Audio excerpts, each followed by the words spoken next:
Penemban. Ana apa Raden Patih? Lah niki malah anak-anak Semar daten mriki. Lho, iki sapa? Niki anak Semar. Loh, Ndara Patih Sengkuni. Iya, Petruk. Bekti kula katur. Iya wis tak tampa. Pangestuku tampanana. Nggih, sanget anggen kula mundi. Bekti kula katur, Raden. Iya, nala gareng. Wis tak tampa pangestuku tampanana. Nggih, kapundi? Gong, apa? Ora mbagekke to. Tak eman-eman lambeku, Truk. Bagek karo wong kuwi tiwas muspra. Alah ora tok bagek ora patheken lele. Sajake nek kaya kemaki men iki. Lah saking pundi niki wau? Ngene. Iki mau ora aku saka Ngastina. Nggih. Wigati aku diutus sinuwun Duryudana kinen ngelingke marang wong tuamu ya Kakang Semar Badranaya. Loh, rak sinuwun Ngastina ugi dipun suwun rawuh to? Nyekseni anggenipun Bapak Semar badhe mbangun kayangan. Iya, ning sing gedhe pangapuramu ya Petruk. Tak jaluk lekase bapakmu oleh arep mbangun kayangan kuwi mbok dipitung sik sing kanthi genep ditimbang sing kanthi adil. Liripun kayangan ki wis ana sing ngrenggani dhewe ya kuwi Pukulun Bathara Guru lan dewa-dewa liyane sing ana kayangan kono. Yen nganti bapakmu kuwi engko nekat bangun kayangan mongko sing nyekseni para raja Narpati klebu sinuwun Ngastina. Yen nganti ana welak ing jagat, yen nganti dewa nesu. Dayoh sing ora ngerti apa-apa ki engko bakal ya kena ngaradan. Mula ngene Petruk. Mumpung durung kebacut, ayo aku larapno nang ngarepe Kakang Semar Badranaya kowe kandha karo bapakmu aja nutuke oleh bakal bangun kayangan ya. Kayangan ki wis ana nggone dhewe, menungso ana nggone, kayangan ana nggone dhewe-dhewe. Kayangan ki nggon dewa, ngono. Mula ngene Petruk, upama aku iso ngelingke bapakmu Semar tinimbang dheweke bangun kayangan, ha mbok luwu nggo ngragati kowe saadimu karo kakangmu kuwi, Kowe dhewe mangan ya jek rekoso, garing uripe ya sekeng bagong uripe ora duwe apa-apa. Lah kok malah ora dingu ngragati anake kok arep nggo bangun kayangan kuwi rak kebangeten to.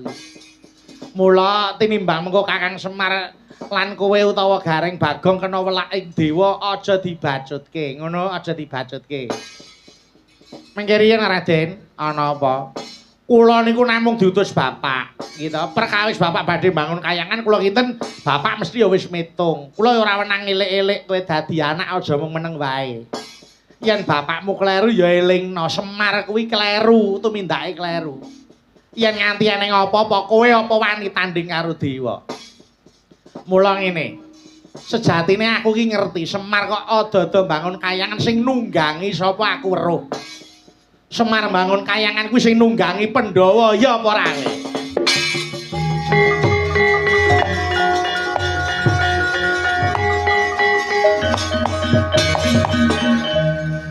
Semar bangun kayangan ki ora karepe Semar dhewe. Kowe ora usah nutup-nutupi. Dheweke ada-ada bangun kayangan nglumpukke Raja Narpati kuwi sing nunggangi Pandhawa. Pandhawa ki wong akal, Pandhawa ngukil. Sebabe apa kok Semar sing kon etok-etok bangun kayangan nglumpukke Raja Narpati karben ora ketara yen Pandhawa nglumpukke kekuatan. Semar ki digoblokke karo Pandhawa sok nek nganti eneng apa-apa sing entuk jeneng ya Pandhawa dudu bapakmu dudu kowe. Kowe iki elinga, kowe iki mung ditunggangi karo Pandhawa kok goblokmu kaya ngono. Uripmu olehmu ditunggangi Pandhawa wis pirang taun. Timbang kowe ditunggangi Pandhawa ora openi uripmu luwung kowe melu aku ning Ngastina wae. Kowe ning Ngastina malah uripmu penak kowe njaluk pangkat apa keturutan. Ayo kowe ora usah nutupi bapakmu. Bapakmu kuwi sing kongkon Pandhawa ya apa ora? Sebabe apa nglumpukke kekuatan dinggo ngrebut Praja Ngastina. Kuwi sing sak tenane. Ora usah dadak kowe tok-tok ora ngerti. Mengke riyen. Kula niku demi Allah, Bapak Semar kuwi bangun kayangan niku saking kerenteke piyambak. Wong sing rebukan kalih kula kalih Kang Gareng kalih Bagong kok. Mboten enten Ndara Pandhawa melu-melu perkara niki. Alah apa kowe ya ngerti bapakmu wis ketemu Pandhawa apa urung? Apa kowe seruh? Lho, kula ngerti wong kula bar sowan Sinuwun Dwarawati ya urung pirsa. Garing sowan Sinuwun Punta ya urung pirsa nek bapak arep bangun kayangan. Alah, kowe arep melu-melu karo Pandhawa nutup-nutup iki ngapa? Hah, upama kowe nutupi ya lumrah wong dibadoki Pandhawa. Kowe iki kaya asune Pandhawa, kowe kaya kirike kaya ingon-ingone Pandhawa. Dadi kowe iki mung diopeni, mung diloloh, mung dipangan karo bapakmu wis padha wae. Mula kowe ya nutupi Pandhawa, bareng wis konangan alah etok-etok Pandhawa ora ngerti. Kresna ora ngerti, jane wis ditata kabeh. Kaya ngono kuwi lho. Ngene lho, kowe kere ya monggo ning perwira. Bapakmu kuwi melarat ora apa-apa, ning perwira. Dipadhake kewan karo Pandhawa kok dot meneng wae. Ayen ngono Semar iki ora duwe adeg-adeg. Jare Semar iki pamung agung, iki sebab apa ora iso mbedake tumindak elek lan becik. Malah ngene, kowe ora usah dadak kokean rembug. Ayo, kowe kandha bapakmu, aja dibacutke kon bubarke oleh bangun kayangan. Tinimbang mengko malah eneng apa-apani lho, Yen pancen bapakmu ditunggangi Pandhawa, kon muni apa eneke? Senggune ora bakal wedi. Ha wong keserakat kok bangun kayangan. Pedhongon tak blir kinotat. Jojo bang mawi ngewengis. Kumatot padoning lati. Neter mandhik ngontar-andir saring jangga malatu-latu. Sinabet marang segedheng bel murup metu dahanane.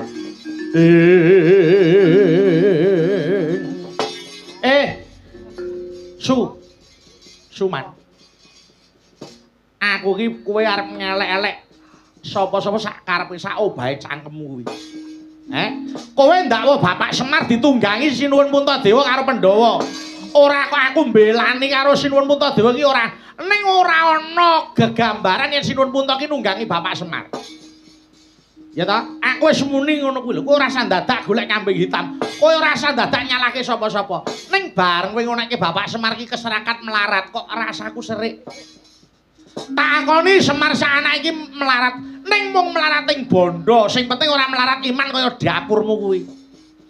Loh, kowe kok arep ngrusak Bapak Semar oleh bangun kayangan. Bapak Semar bangun diragat-ragati dhewe ora njaluk karo dapurmu kok. Kowe kok arep belani iki, kowe arep bubarke karepmu apa? Aku sing ora lila.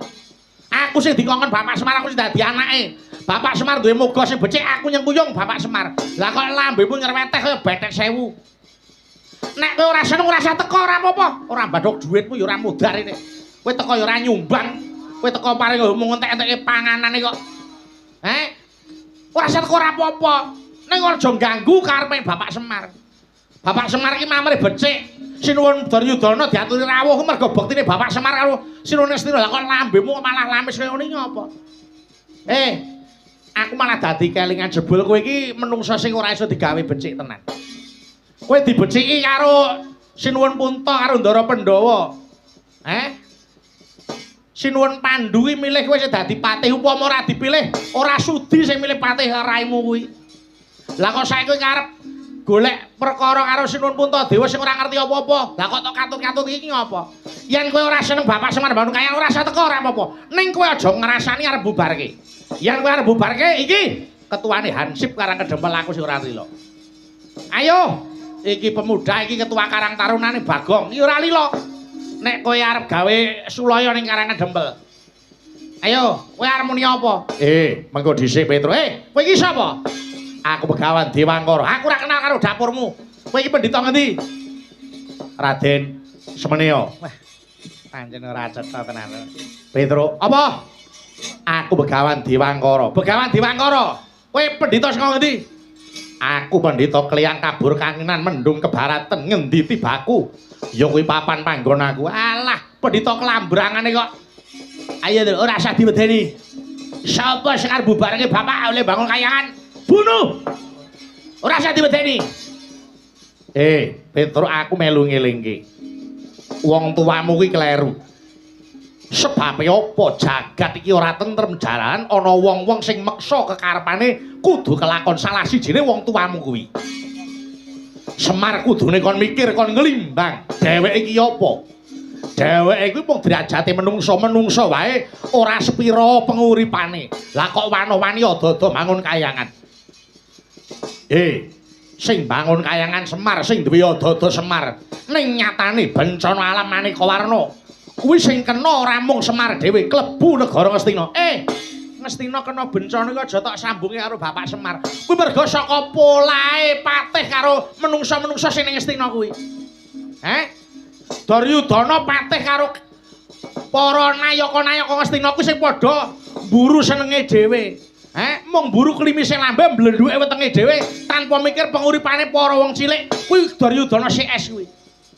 Ngono aja tok lembanke Bapak Semar. Bapak Semar dadi kambing hitam iki apa ora ning sambung rapete apa-apa kok.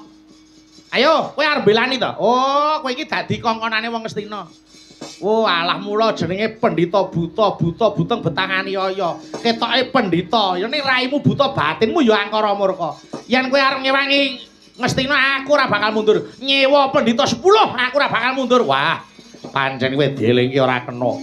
Yen nganti dielingke ora kena, ora patut kowe urip ana ngalam doya. Semar sak anake kudu temekaning patah. Kok keancang kepiye? Ya! Hai! Ayo! Wah. Ya iki.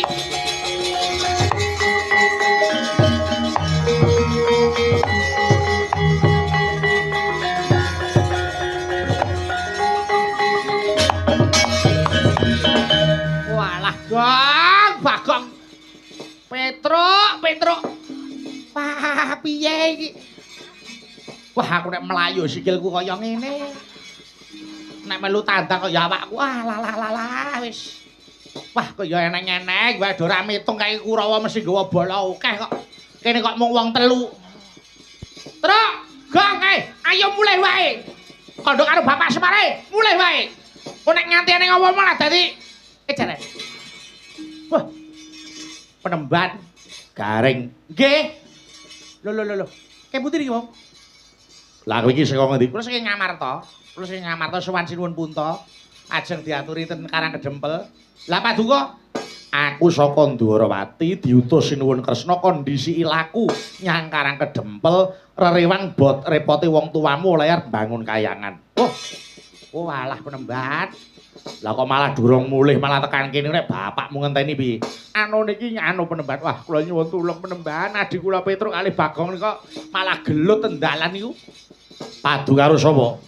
Niki wae ora ajeng ndha sami sewanten Madukara ta niki wau. Swandara Janaka, nggih ta? Lah dalan iki ketemu kalih Sengkuni CS. Sengkuni sak Kurawane sak rombongan ajeng piye kita iki? Arep nang ndi? Duka wong Kurawa kathah nika kok kurak-kurak nika. Ayo. Kalih beto pendhita buta elik nika jenenge Begawan Dewangkara. Lah ketemu kula kalih Petruk kok sajake kok kaya lega nika. Malah ngrembug perkara bapak oleh bangun kayangan niku jare nyalahi kodrat. Kuwi kok nek nganti kena welaking jagat sing arep tanggung jawab sapa ngoten niku. Lah terus, nggih pun Bagong ora iso sabar kok pendhitane nantang perkara Bagong kalih Petruk maneni. Lah nika malah dilarak mriko. Kula nyuwun tulung penemban, adik-adik kula nika mangayomi. Weh, lah dalah sajake ana sing arep gawe sulaya. Minggir tak tutke saka kaduan.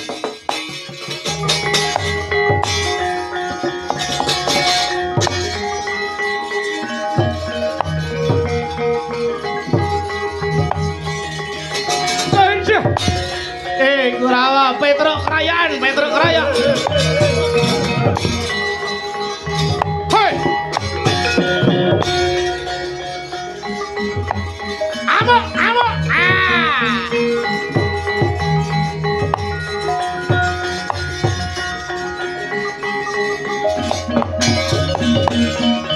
Hei, Petruk. Morang tata. Kowe wani-wani mula sora paman Sengkuni. Haswa Suta Utama. Haswa jaran Suta anak utama sing ngarani kowe anak belo. Hus. Moyoki. Alah ora dosa mek dapurmu. Ndi Sengkuni kon maju rene karo pendhita buta sing kok. Bosokanmu kok rene. Rumangsane apa? Apa dikira nek wis wong cilik ini didak-idak terus meneng ya? Sengkuni kok arep ada-ada mbubarke bapak bangun kayangan iki ketemu pirang perkara. Ora nyumbang ora apa-apa kok. Kabeh iki mung ngeman apa? Saka tembunge Sengkuni cetha lho. Sengkuni iki mung ndakwa yen bapak iki ditunggangi Ndara Pandhawa. Mongko babar pisan ora ana. Ayo, iki mung arep golek Sulaya. Ayo, kowe arep ngopo? Kowe arep ngewangi Sengkuni. Maju rene, maju rene. Aku nek mung karo dapurmu aku ora bakal wedi. Aja to kowe. Bapakmu durno ae, kono rene. Sentane tekle karo rene. Bapakmu durno kono rene. Kowe rasa nyenggol wong tua, ora nyenggol wong tua piye? Awas Sengkuni nyenggol wong tuaku kok. Ayo, kowe arep ngopo? Nek kowe arep ngejak Sulaya karo aku, ayo rene. Ora masalah kowe ngejak pirang dina. Ayo. Ayo. Aku ki urip tiwas dioyak-oyak bang mekar luwung mati tak entengke. Ayo nek kowe arep nyoba karo aku, Petruk. Aku iki ora mau ngejak Sulaya, ning aku mau ngelingke kowe. Ya, aku ngelingke kowe aja gendak sikara karo Paman Pati Sengkuni. Mergo dheweke cangkeme sing ora apik. Wong ki nek njaluk diajari lambene kudu sing cetha. Tangan iki iso ngantemi wong mergo cangkem, ngerti apa ora? Aku iso ngejeni kowe nek kowe nyewangi Sengkuni, ayo terpaksa ini. Ini terpaksa maju tangan ini. Kowe njaluk tak apake? Tak kampleng sithik-sithik apa tak kampleng raimu nganti perat lambemu? Ayo. Milih yo. Ayo, aku wis nek ngene iki wis ora masalah. Nyawang apa tak pangan. Sopoe tak pangan nek ngene. Ora lanang arep wedok wae pangan. Ora ngono kuwi to cara. Ora cara-cara piye? Ayo, kowe arep ngejak piye? Wah, malah nantang perkara. Yen pancen kowe arep nantang perkara mungsuhmu ora paman Sengkuni. Mungsuhmu sapa? Suwata. Ayo, kowe ngejak pirang dina? Ayo, ngejak pirang dina? Aku ora bakal mundur nek mung karo kowe. Kurawa 100 kon maju rene. Kurawa 100 kon rene. Ayo ki ngadepi Petruk dhewe. Ayo, ora masalah le. Aku ora apa-apa le. Ayo nek arep nyoba karo. Nek ngene iki piye? Ayo, arep ngejak apa? Ayo, arep ngejak apa? Silat? Yo, pencak. Iso wae. Maju rene. Yo, arep ngejak apa iki? Ayo. Aku ora alah. Aku iki mau ngeman karo kowe. Jane apa aku gelem nyampluk raimu pisan genah perat kowe iki. Ning aku isih ngeman, piye kira-kira tok itung? Wis ora peduli. Janji ora minggat, kowe ora gelem ngendhake kekarepanmu. Kepara Semar wis tak anggap dadi sekutuning Pandhawa. Semar tak anggap dadi sekutuning Pandhawa, tak katutke dosane. Semar kelakon bangun kayangan watu bisa nglangkahi bangene Sultan. Cangkeme iki. Ayo.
Apa le?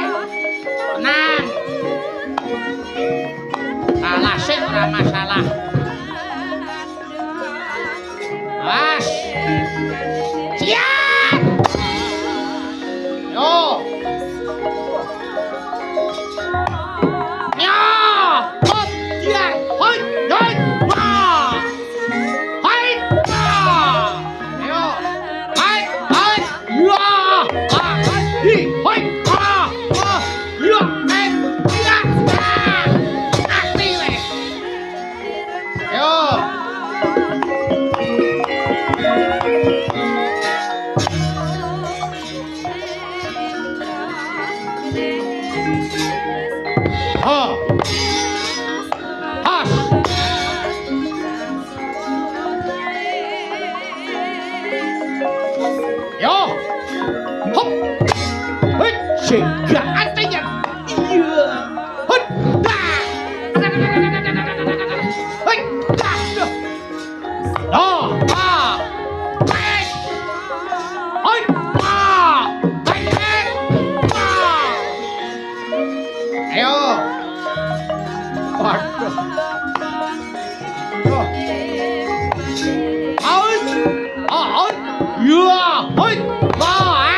Woi, ayo. Oh, urek. Gawa gaman. Oke. Ora masalah, Le. Hei, oh, hei, oh, hei, hei, hei. Oh, hei. Hoi. Hoi. Hei, oh. Nene. Awas. Hoi, hoi. Iya, hei. Iya, iya, hei, iya. Lah. Oh. Hei, tangkis. Yo. Hei, tangkis. Yo. Parah. Yo gini. Hoi. Ah, ah. Hoi. Hoi. Hoi. Iya, hei. Iya. Ah. Yo. Iya. Ah, awas. Hoi. Hoi. Ah. Ayo. As, oi. Oi. Ot, kai. Oi. Ya. Ayah. Ya. Awas, biar.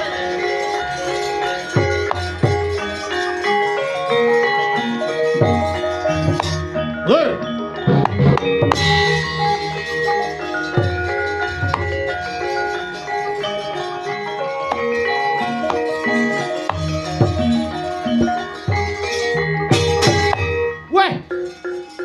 Ora komplit ra jaman. Menyang kabeh Kurawa. Ya teko kabeh karo apa kowe? Ah, kroyok sak kancaku. Alah ora wedi. Ora wedi. Musuh karo kowe ora asah dijajak lek mati kabeh. Mangani sapa? Ah, hot. Wah, iya. Iya. Mati. Biar. Hop. Hai. Hoi. Hai. Hai. Hoi. Wah, woi, tenaga sukarela datang. Buat biar weh.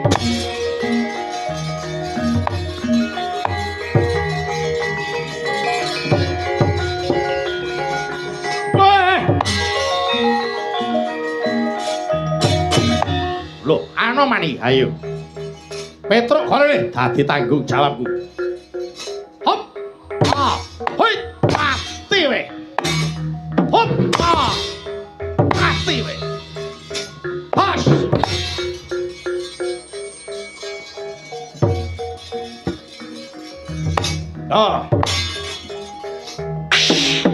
Mati aku. Hop, pedian. Yo, hoi. Iya, hoi. Hey, hop. Hey, hey. Wait, dian. Hei, go. Hop. Hey. Iya. Hoi. Hoi. Hey, dian. Hey, dian. Hop. Hey, iya. Hoi. Wait. Dian.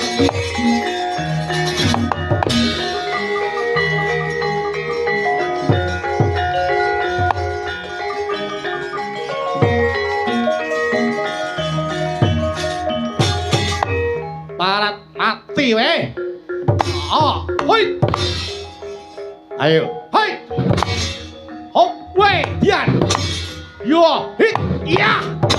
Mati tenan. Yo, hai. Wah, iya. Hai. Tuh, yo. Hai. Mati aku.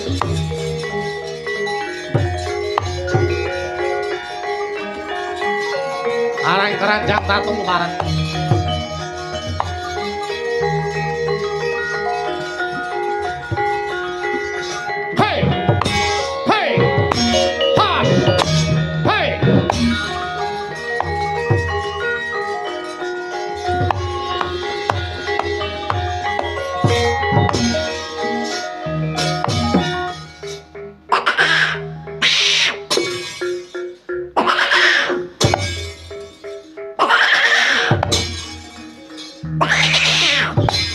Awas, Truk. Siap. Hei. selamat. Selamat. Ora kena. Awas gong. Oke.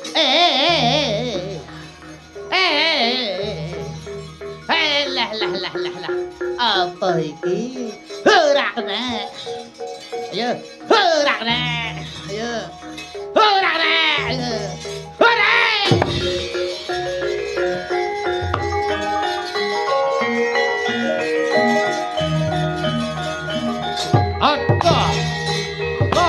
Hop.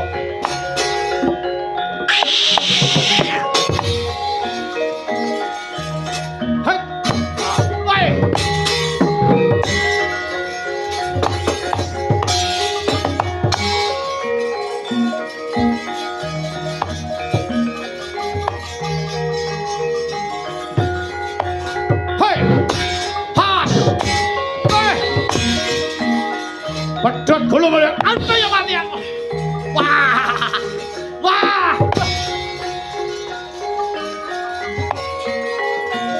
Tur.